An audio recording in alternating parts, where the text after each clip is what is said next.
Alright, divine incoming, surely. Riches for the taking. Yo! I called it!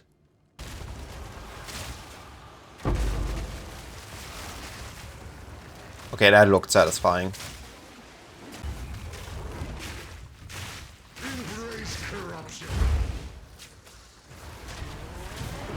Did we just... That was one wave of poisons, yo! Hey, I'm Cyclone, and today I'm here to bring you a Day 3, mix of Day 2 and Day 3 update, as well as an overview of my current state, my progression, and a couple of changes that I did to the build, so you can follow along more smoothly.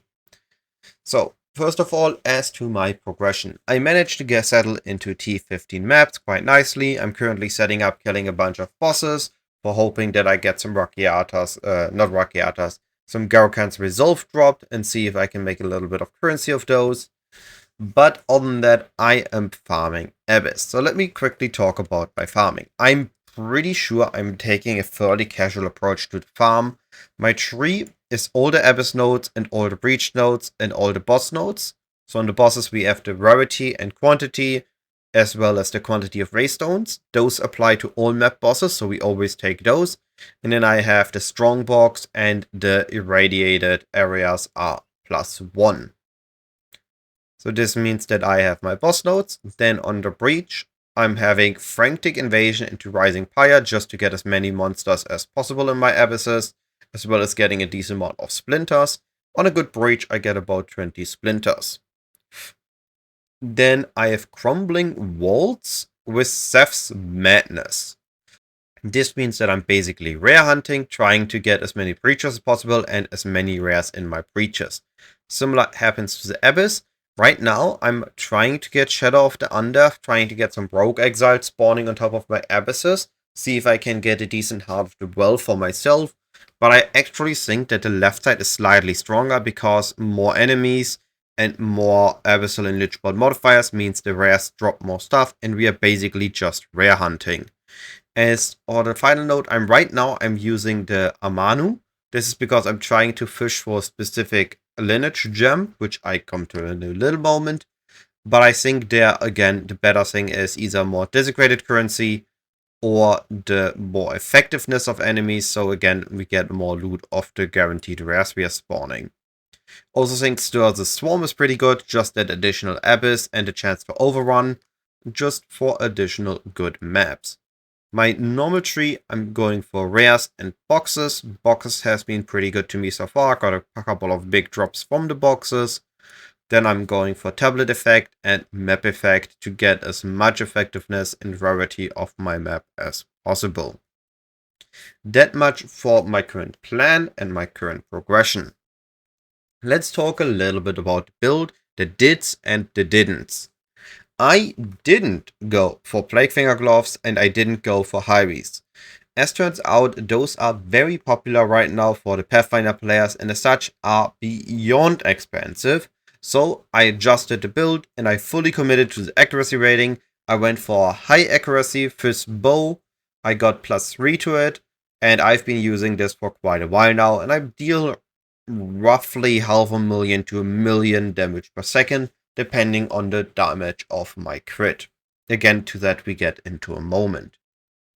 So the bow is pretty good, and because I'm using the bow like this, I'm not using Plaguefinger gloves. I instead have a decent pair of rare gloves with some resistance, with a little bit of flat damage and a little bit of life, just decent rares, a decent piece of rare gloves. So I'm utilizing that. And I'm not using a high risk, I'm just using a high evasion rating rare body with a high energy shield rare helmet. This combined is a good survivability package, getting me about to 2k energy shield depending on the weapon setup I use, and a little bit less than 2k life. This is good enough right now. I'm approaching level 94, I've reached level 93, and I'm planning, I think, to go to level 95, 96. The rest of my gear is actually pretty bad. The exception is my quiver. I managed to get a fractured +2 projectile quiver and craft it with crit chance, damage with bows, and then I sadly hit fire damage. I wanted flat fist, but it is what it is. I might try to recraft it, but I'm maybe just gonna take a new base eventually and gonna sell this one. Amulet is a random amulet that I got off the ground with decent stats. My one ring is actually absolute garbage, and I should be heavily upgrading that as fast as possible, but I keep postponing that. Second ring is a fixing ring. I needed res, I needed dexterity, so I got the best ring that I got with that with life. Boots is the same. I needed movement speed, I needed dexterity, so I got the best movement speed I was able to get to that. And the belt I got dropped earlier on stream, and I unveiled resistance on it, so that's what I've been using. I'm currently testing Lavinia's Spirit, which so far has felt pretty great for mapping, but for bossing I cannot recommend it, so whenever you do a big boss fight, swap this into a normal flask that is with any either charge per second or more recovery while on low mana, just to keep your mana up as best as possible. As during boss fights we are casting, especially big ones early on, we're casting maybe 1 to 2 despairs, and Lavinia's Spirit needs some time to recover our mana, so when we are spamming Toxic Growth while casting 1 to 2 despairs, our mana stays at a low amount, and if we need to do anything else, then we might actually run out of mana, which we don't want to happen during a big boss fight. We don't want our damage to vanish. Charms, I'm currently using the Singular's Heroism Stouching Charm. I had some issues with Bleed and Ignite, so I've been using the Bleed and Ignite immunity charm. And the Nascent Hope Anti-Freeze charm has been feeling really great. I like it so far. Now, as you can already just saw, I had some stuff happening on my screen when I worked in SWAT Tier 2. There's one big difference that I picked up earlier, actually on stream, and I really liked it, so I'm sharing it with you here. I dropped Ghost Dance for Wolfpack. So both Herald of Blood and Herald of Plague are only in weapon set 1. So when I swap to weapon set 2, I activate Wolfpack instead. This level 14 with 20% quality spawns 6 wolves. Now we don't actually care about the wolves themselves. We just care that there are 6 minions that are both considered a companion and persistent. Because they're companion, we can support them with Romir's Requital, which is an alternative to the Brutus Brain gem.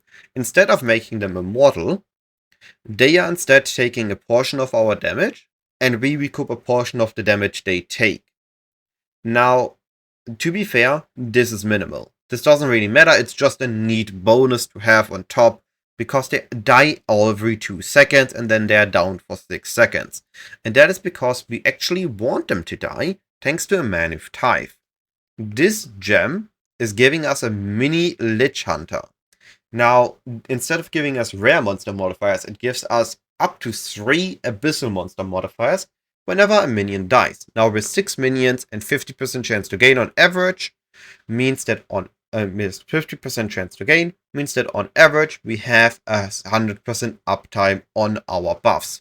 So whenever I swap to weapon set 2, the wolves spawn, they take 2 seconds, then Infernal Legion takes their life, and once they reach low life, which is at 30% life, they're low at 35% life, they detonate, and the moment they detonate, we reset the buff here. So I go through the map, I fire my Poison Burst arrow, and whenever I either see my buffs are going low, I fight something because it's a rare or something, I anyways use Toxic Growth and swap to weapon set 2, and the moment I do, the wolves spawn, the wolves die, and I get my buffs again. This is without any inconvenience giving me a great buff, and I actually think that this buffs my survivability by quite a bit. At least I've died far less after I started using it compared to before. So this is why I will be recommending this, at least for a while. Outside of that, I did end up using Garakan's Resolve on my Toxic Growth, and it turns out it's absolutely busted, just as expected. Being able to double crit with like 500 crit multi is, or 500 crit multi damage total, after the 100 base damage, plus the 400 we have from our tree and stuff. It is absolutely powerful. It detonates basically anything once we get the double crit.